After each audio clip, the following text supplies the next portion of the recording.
Hello दोस्तों, कैसे हैं आप लोग। उम्मीद करता हूं कि आप लोग ठीक ही होंगे और अपनी तैयारी में जुटी ही होंगे। दोस्तों, मैं नंदलाल एम साइंस क्लास पर आप सभी लोगों का स्वागत करता हूं। दोस्तों, अगर आप इस चैनल पर नए हैं तो सबसे पहले इसको सब्सक्राइब कर लें और बेल आइकन को जरूर दबा लें ताकि जो भी नई वीडियोज आती है उसका नोटिफिकेशन आप तक सबसे पहले पहुंच सके। दोस्तों, पिछले वीडियो में हमने देखा था कि संख्या पद्धति के बारे में अपरिमेय संख्या तक देखा था और उसके उसी क्रम को जारी रखते हुए हम आगे बढ़ते हैं। आज हमको देखना है सबसे पहले वास्तविक संख्या। क्या देखना है? वास्तविक संख्या, वास्तविक संख्या या वास्तविक संख्याएं। वास्तविक संख्याएं, वास्तविक संख्याएं अंग्रेजी में इसको कहते हैं रियल नंबर्स। इसको क्या कहते हैं? रियल नंबर्स कहते हैं, रियल नंबर्स। अब अगर हम बात करें कि वास्तविक संख्याएं या रियल नंबर्स क्या होते हैं, तो आपको सिर्फ इतना ध्यान देना है कि वास्तविक संख्याएं होती क्या है। आप सिर्फ इतना याद रखें कि परिमेय संख्या, परिमेय संख्या प्लस अपरिमेय संख्या, परिमेय संख्या प्लस अपरिमेय संख्या को हम क्या कहते हैं? रियल नंबर्स यानी कि वास्तविक संख्या कहते हैं। इसका मतलब यह है कि परिमेय संख्या और अपरिमेय संख्याओं को मिलाकर जो समूह बनता है उसी को हम क्या कहते हैं? वास्तविक संख्या कहते हैं। और कभी कभार रियल नंबर यानी वास्तविक संख्या के बारे में कुछ और ही राय मांग ली जाती है एग्जाम्स में, तो आप उसको भी याद रखें। इसकी एक दूसरी परिभाषा भी है, तो लेकिन वो कैसे है हम जरा एग्जाम्पल के थ्रू देखेंगे। मान लीजिए आपको कहा जाए तीन के बारे में, तो 3 के बारे में आपको ये चेक करना है कि 3 का स्क्वायर क्या होता है। तो 3 का स्क्वायर कितना होता है? 9 होता है। आपको 9 नहीं देखना है, आपको ये देखना है कि 3 का स्क्वायर क्या प्लस होगा या माइनस होगा। तो आपको पता है कि यहाँ 3 का स्क्वायर करेंगे तो रिजल्ट क्या है? आपका प्लस आएगा।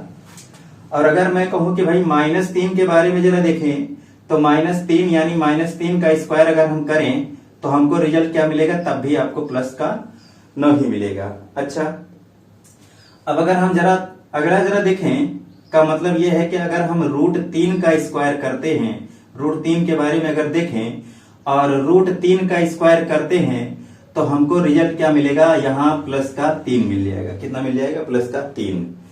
अच्छा, अब अगली बात मैं करूं कि भाई अगर मैं कहूं रूट के अंदर माइनस है और 3 लिखा है, इसके बारे में क्या राय है?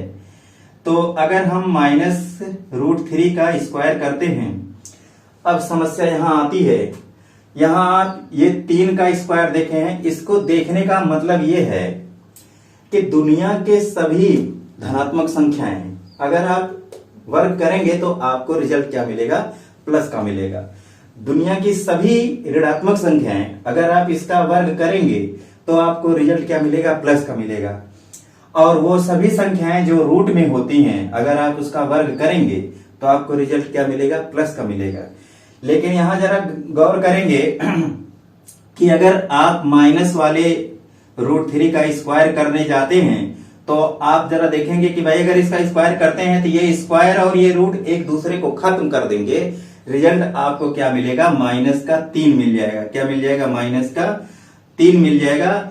इस तरह से ये जो -√3 है, ये अगर आप इसका स्क्वायर कर रहे हैं तो रिजल्ट आपका प्लस नहीं आ रहा है। तो इससे हमको ये ज्ञान प्राप्त होता है कि भाई -√3 जो है वो वास्तविक संख्या नहीं है। यहाँ 3 का स्क्वायर किया गया था, 9 मतलब प्लस आया था, तो 3 कैसा है? वास्तविक संख्या है। -3 के बारे में भी प्लस का रिजल्ट आ रहा है, तो -3 भी कैसी है? वास्तविक संख्या है। √3 के बारे में भी आपका रिजल्ट जो है प्लस आ रहा है स्क्वायर करने पर, तो यहाँ √3 भी क्या है? वास्तविक संख्या है। यानी अगर मैं कहूं ये तीनों ही क्या हैं? तीनों ही वास्तविक संख्या है। तीनों ही क्या हैं? वास्तविक संख्याएं हैं। लेकिन अगर हम रूट के अंदर माइनस है तब स्क्वायर कर रहे हैं तो आपका रिजल्ट यहाँ माइनस आ रहा है। इसका मतलब कि ये माइनस जो √3 है ये वास्तविक संख्या नहीं है, ये वास्तविक संख्या नहीं है। तो क्या है? हम इसको कहते हैं काल्पनिक संख्या। क्या कहते हैं इसको? काल्पनिक संख्या। क्या कहते हैं इसको? काल्पनिक संख्या।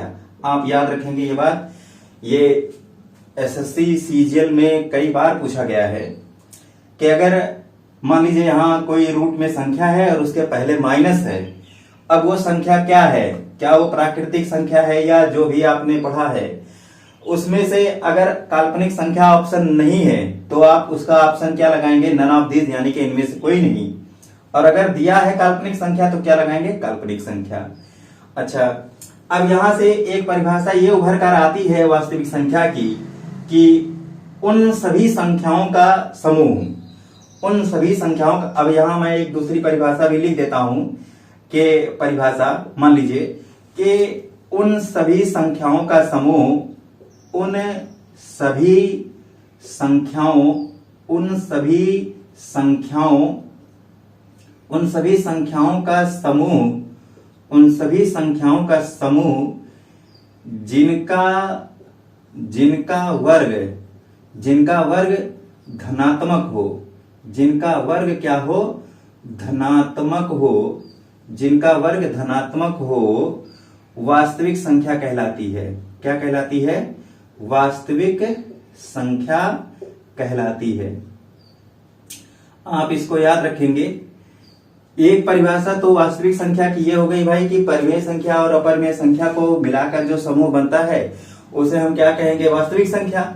एक दूसरी परिभाषा भी उभर कर सामने आई ये कि भाई उन सभी संख्याओं का समूह, आपको ये नहीं बताना है कि ये वर्ग है, आपको सिर्फ इतना बताना है कि क्या ये वास्तविक संख्या है।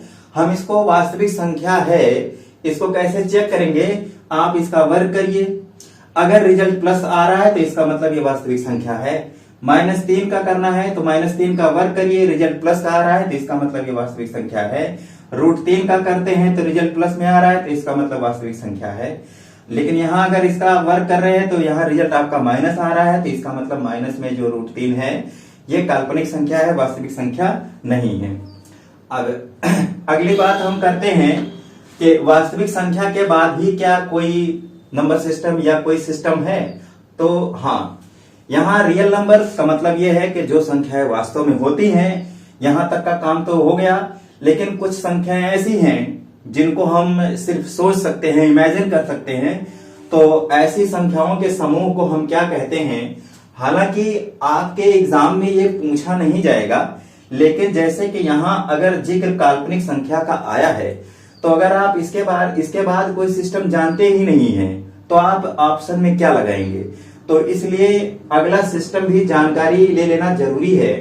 क्या कि अगला सिस्टम क्या होता है, वास्तविक संख्या के बाद का जो सिस्टम है उसको हम कहते हैं काल्पनिक संख्या। क्या कहते हैं, काल्पनिक संख्या या काल्पनिक संख्याएं, काल्पनिक संख्याएं, काल्पनिक संख्याएं। इसको एक नाम और जाना जाता है, इसको सम्मिश्र संख्या कहते हैं। क्या कहते हैं, सम्मिश्र संख्या कहते हैं, सम्मिश्र संख्या। ये जो है इंटरमीडिएट के सिलेबस में पढ़ाया जाता है और प्योर मैथमेटिक्स में पूछी जाती है। जैसे कि आपका आईआईटी है या बीटेक का एग्जाम है या टीजीटी पीजीटी है, ऐसे एग्जाम्स में काल्पनिक संख्या या सम्मिश्र संख्या के बारे में पूछा जाता है। बाकी किसी कंपटीशन में नहीं पूछा जाता है। और तो चलिए जरा देखते हैं कि काल्पनिक संख्याएं क्या होती हैं। काल्पनिक संख्याएं वे संख्याएं होती हैं, काल्पनिक संख्याएं वे संख्याएं जिन्हें a प्लस IB के रूप में लिखा जा सके, के रूप में लिखा जा सके। ऐसी संख्याओं को हम क्या कहते हैं, ऐसी संख्याओं को हम काल्पनिक संख्या कहते हैं। ये अब यहां जरा ध्यान देंगे कि भाई ये a और b ये पूरा मिलकर क्या है, एक काल्पनिक संख्या है। लेकिन यहाँ i क्या है, अगर मैं इसको थोड़ा सा बात करूं, i का मतलब होता है √-1, √-1 होता है। और यहाँ जो a है, a और b, a व b कैसी संख्याएं हैं, तो a और b जो है ये वास्तविक संख्याएं होती हैं। कैसी संख्याएं होती हैं, वास्तविक संख्याएं, वास्तविक संख्याएं होती हैं, ये कैसी संख्याएं होती हैं? वास्तविक संख्याएं। अच्छा, अब आपसे यहां प्रश्न क्या पूछा जाता है, तो चलिए जरा यहां मैं प्रश्न की बात कर लेता हूं। यहां प्रश्न की बात कर लेते हैं कि आपसे प्रश्न क्या पूछा जा सकता है कि मान लीजिए अगर आपसे कहा जाए कि भाई जैसे कि यहां 3 -3 √3 हो गया भाई। अब अगर मान लीजिए आपसे कहा गया कि भाई -√3 का वर्ग, -√3 का वर्ग बराबर कैसी संख्या है। अगर आपको ऑप्शन मिला, मान लीजिए पहला नंबर मिला है रियल नंबर और दूसरा कहा जाए कि दूसरा मान लीजिए कि नेचुरल नंबर और तीसरा नेचुरल नंबर नहीं बल्कि सिर्फ इतना ही कहें कि रियल नंबर और काल्पनिक संख्या को हम अक्सर सी से दिखाते हैं क्योंकि कॉम्प्लेक्स नंबर है, सम्मिश्र संख्या है। अच्छा, तीसरा ऑप्शन मान लीजिए कि दोनों है, तीसरा क्या है? दोनों। और चौथा मान लीजिए कि नन ऑफ दीज है। क्या है? चौथा नन ऑफ दीज है। अब इसमें से कौन सा सही है? तो आप जरा देखेंगे, आप क्या है कि यहां -√3 का वर्ग करके आपको आंसर बताना है। तो अगर आप इसका वर्ग करेंगे तो कितना आ जाएगा? अगर आप इसका वर्ग करेंगे तो यहां आपको रिजल्ट मिलेगा -3। कितना मिलेगा? -3। आपको यह बताना है कि -3 कैसी संख्या है, ना कि यह बताना है कि रूट में अंदर -3 है, यह कैसी संख्या है। यहां जरा देखेंगे कि यहां काल्पनिक संख्या है, अंदर क्या है? काल्पनिक संख्या। काल्पनिक संख्या का वर्ग किया गया है तो रिजल्ट कैसा मिल रहा है? वास्तविक संख्या।